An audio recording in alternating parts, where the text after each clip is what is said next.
The next item of business is a statement by John Swinney on Ambitious for Scotland. The statement will be followed by debate, and there should be no interventions or interruptions to the First Minister. So during the election, I promised the Scottish Government that works for Scotland, and that is what I will deliver. I will be a First Minister for all of Scotland, leading a government that is always on Scotland's side, a government that is ambitious for Scotland with a stronger NHS, building on the progress that has already been made to make it even easier for our fellow citizens to access NHS services when they need them. Ambitious for Scotland, with the best cost of living support in the United Kingdom, protected and expanded with new ways to help our fellow Scots with their weekly costs. This was a cost of living election. This was the #1 issue for voters across Scotland, and so I give this guarantee: I will be a First Minister focused on the cost of living, leading a government that is on the side of fairness, a government that will work to deliver a fair deal for all in our land who are struggling to make ends meet. And ambitious for Scotland because we as a government have a vision that can truly transform our nation and its prospects. The one real change that can take us from this decade and more of political chaos and economic stagnation within the United Kingdom to greater security and prosperity as an independent member state of the European Union. That's the fresh start that Scotland so badly needs. And, Presiding Officer, it is the future this Parliament can endorse this afternoon. Prosperity, fairness and security. As we begin this new journey of this new session of our nation's Parliament, these will be my watchwords. Greater prosperity for our nation, with a relentless focus on supporting innovation, on enterprise and doing all that we can to maximise Scotland's productivity and increase our levels of sustainable economic growth. That will mean rethinking the structures of the state, with more strategic regions empowered to make the most of the many economic opportunities and advantages that they enjoy.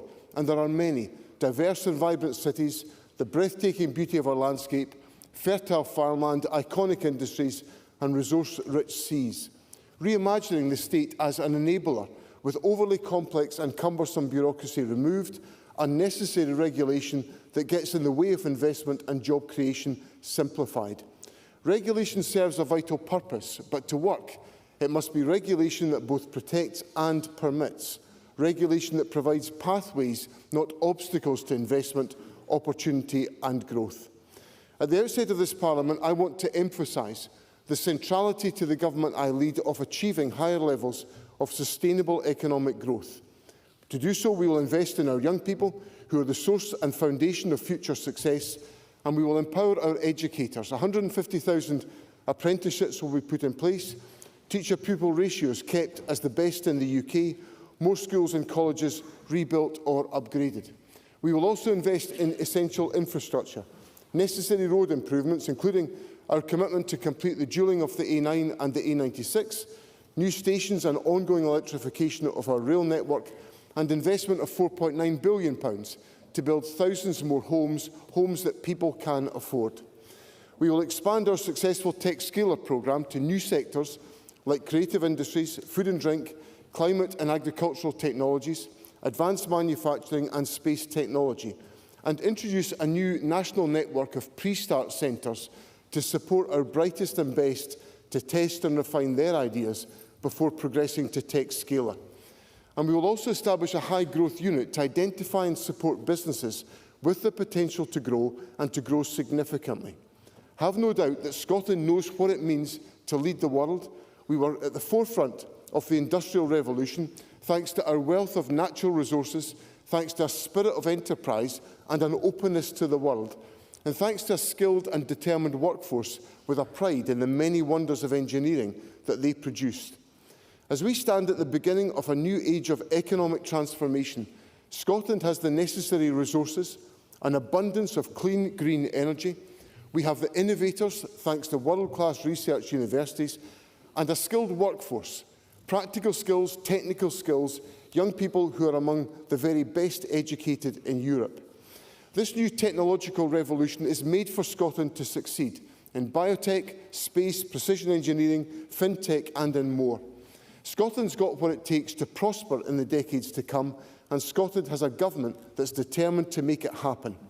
Presiding Officer, our programme is for a more prosperous Scotland, but it is not wealth generation for its own sake. Under my leadership, this is and will always be a social democratic government. That means it will be wealth creation for a purpose, to make our nation fairer, with those with the least given a helping hand by those with the most. Greater prosperity felt in people's pockets through driving our commitment to cap bus fares at £2 nationwide to help people to get to work, to get into town more affordably. And the reason that we will legislate to help people with the cost of the weekly shop so that hard-pressed households can have the peace of mind that a basket of healthy essentials for their kids, for their family, will be available at a fair, affordable and reliable price. Greater national prosperity felt directly by the people that we serve, underpinning also our pledge to deliver more and more flexible childcare, to provide additional, more targeted support through an increase in the Scottish Child Payment to £40 a week for babies under 1. I know that raising children takes not only love, but also time and money. And I give this clear promise to Scotland's young families today. You have a government determined to help ease the burden and give you that bit more breathing space. And because we know the challenges that many renters experience in our society and the struggles they face as they seek to take the first step on the housing ladder, we will be there to offer a helping hand, support for first-time buyers of up to £10,000 towards their deposit. Policies with the real-world needs of our citizens at their heart, policies that will make life easier for many and our nation fairer for all. Fairness through a progressive taxation system and compassionate social security system, both possible because of new powers gained by this Parliament in recent years. And the more powers we have, and there will be more, the more we can achieve. Fairness, because we will not rest until every child in Scotland has the opportunity to succeed, regardless of the circumstances into which they were born. That is a big ambition, but child poverty has been a scourge in Scotland for far too long. It's been a weight around our necks, holding us back as a society because too many are unable to reach their full potential. And to have such deep poverty, such intergenerational poverty, in a land of such plenty is, let us be absolutely clear, morally wrong. We've made progress, and we should be proud of that progress. But we must now redouble our efforts so that child poverty can be eradicated from our land. Eradicated because our public services are working together effectively to support those in greatest need. Eradicated because our economy is growing and new resources become available to invest. Eradicated because of targeted interventions to increase income, reduce cost and create new opportunities for work and learning. Fairness also because we are resolute in our determination to pass on to the next generation a land that is more resilient in the face of climate change. Climate change and its effects remain the greatest challenge facing our planet. Scotland has a part to play in our own actions to reduce emissions, but also and more so through our expertise and innovation, through our ability to export carbon-free electricity. In these ways, we can help other nations reduce their carbon emissions too.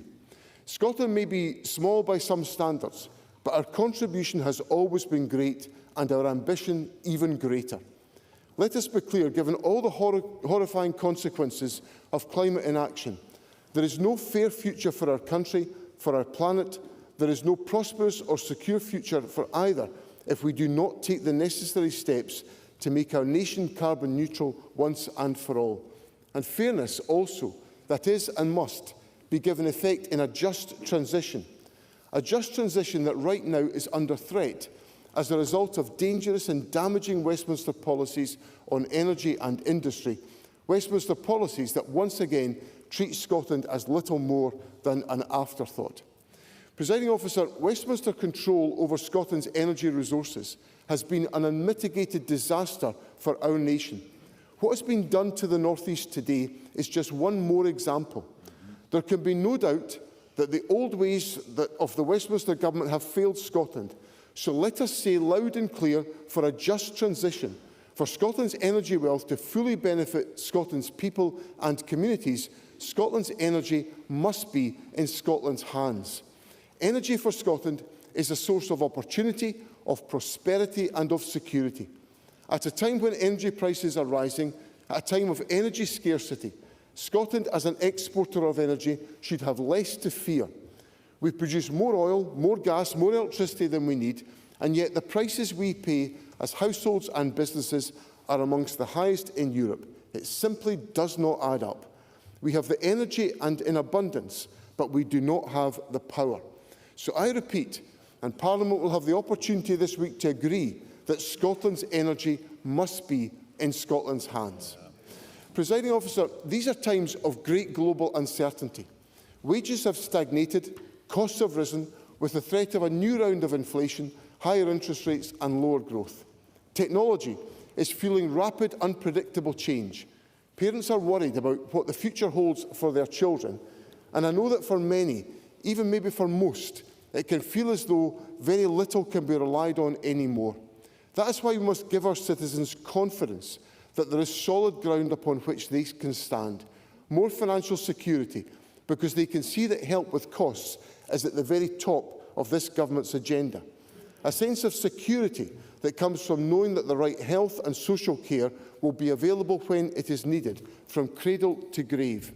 Our NHS has weathered a storm, a decade of unprecedented pressures, from COVID to austerity, rampant inflation to Brexit. Dealing with the pandemic was a generational challenge and one that our NHS staff rose to. We faced the very worst and we have proved ourselves resilient. A corner is being turned, operations and GP numbers are up, inpatient, outpatient and day case waits are all down. Progress has been made and progress will continue with a renewed focus on driving down waiting times by increasing capacity. We will invest an additional £90 million in elective capacity and increase investment in specialist recruitment and training places. Over the next 100 days, we will deliver at least 50,000 operations and procedures, and by the end of this Parliament, we will ensure that no one waits longer than 26 weeks for treatment. We will reduce demand on acute services by investing more in prevention and early intervention, including one-stop shops in communities to provide lung and heart health MOTs. There will be a clear shift in the balance of care, with more delivered in the community. Over the next 3 years, general practice will receive an additional £531 million, meaning even more family doctors can be recruited as part of our plans to make it easier to access a GP and end the ATM rush. A plan that will be turbocharged with more GP walk-in clinics. In the next 100 days, we'll open at least 5 more and confirm locations for another 14. Open, evenings, weekends, no appointment needed.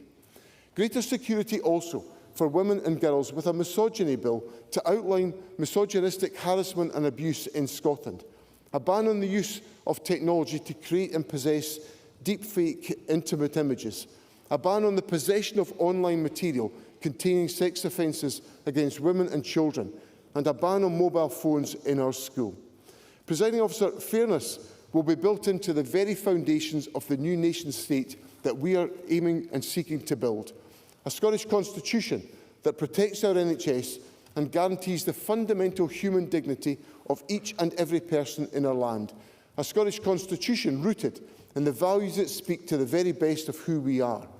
And security will come from being in charge of our own destiny, the true security that we have all experienced, that we all strive for, when we know that our future is in our own hands.